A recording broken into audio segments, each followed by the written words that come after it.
So like 50, 75%, trying to get it straight. Trying to get a feel for the club, like just like get here and just. Yeah, and that's definitely what I was gonna say. Yeah, practice with the wedge, getting your tempo down, getting limbered up, and getting. I don't like grabbing like a wedge because I start chunking it. If I start like chunking a 56 and a 60. and then I start thinking in my head like, oh, what am I doing? Like then I'm trying to change a bunch of shit. Like no, Yeah. pitching wedge is like the one club when I grab, like I know I'm gonna hit it 8 out of 9, 8 out of 10. It's gonna go straight. Now I might chunk it or thin it, but I know I'm gonna be consistent. So, again, like I think doing about 10 to 15 with your pitching wedge, and then slowly progressing to your 9 iron, 8 iron, 7 iron, maybe even 6 iron, hitting about 10 to 15 shots each one. And then with your 5 iron and less, do you have a 5 and 4 iron? Yeah. Okay. You have a 3 iron too? I just started hitting the 3 iron because I could get it.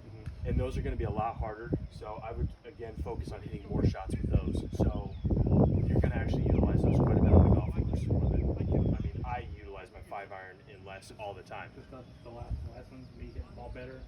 I'm already noticing I'm using my 4 and 5. And you want to be able to trust, when you're out in the golf course, to be able to hit those clubs. And like holes 14 and 15, if you're playing farther back, you're going to have to. I mean, I use my 2 iron. I have to get into the par 4 because it's always into the wind. But I would hit about 20, maybe 15 to 20, or even 20 to 25 with those lower irons to kind of get that timing down and just focus on those a little bit. And then after you're through that, with your driver, well, I guess what I should say is with your irons, pick your individual target. I mean, that's obvious, but with your driver, find 2 flags out there, get your imaginary fairway, and then focus on probably hitting about maybe 10 max of drives. The driver's really not as important as your iron game and the wedge game and your short game. The driver, I just like to hit enough to feel like I'm okay. I'm just get it down. I'm gonna go out and hit it, but I'm not gonna be like tire myself out trying to hit on with it.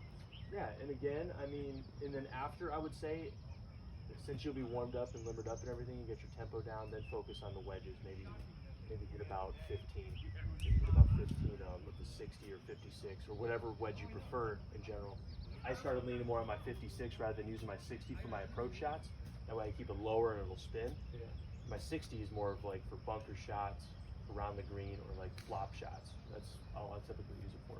It's just a special I do, skip an iron down, and then I'll hit 3-wood driver, and then I'll go back opposite of what I went up. So like, I'll go pitching wedge 8, 6, 4, 3-wood driver, and then I'll go back to 5, 7, 9, and finish on a wedge. Okay. Yeah, so I kind of just a little bit of everything, but my. And if you don't want to wear yourself out, and if you want to jump every 2 clubs, that way you adjust the loft and everything. That's totally fine. It's totally fine. But pitching wedge and then like my 8 iron is like my 2 that I knew like I'm gonna grab and be pretty much consistent no matter what. So I like to get with those first just to get a feel, get loose, and then once I get down to like my 6, that's usually where I'll be like, okay, I'm feeling it today. I can hit it, and then I'll go to 4, and it's like, oh, I need to hit a few more of these. I'm just not in my good slide. Definitely. But no, definitely I do the feet together first.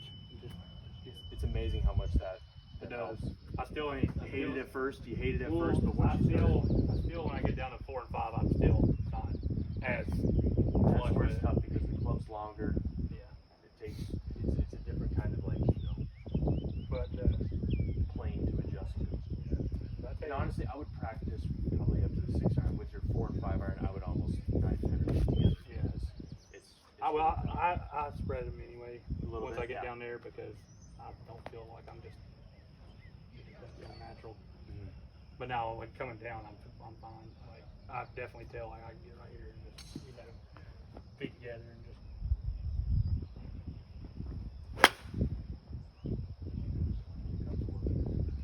That wasn't a good. I don't feel like I'm off balance as like I usually was when I first started doing this, and then like all over the place. Well, that's good. I mean, that's how you kind of determine your swing speed, and I can tell you kept your balance there really good. Now, be careful doing that. Sometimes it'll make you come over the top a little bit, so be sure you. Yeah, I'm still working on that too. Rotate. So like just focus on. But when I'm finding the slot, like I'm literally pure in. Yeah, I mean you had some great ones. But now, if I don't, I know automatically if I come over the top. Because 1, it's that, or 2, I'm digging with my toe. Because when I'm closing my club face, I can tell when I'm coming in. I'm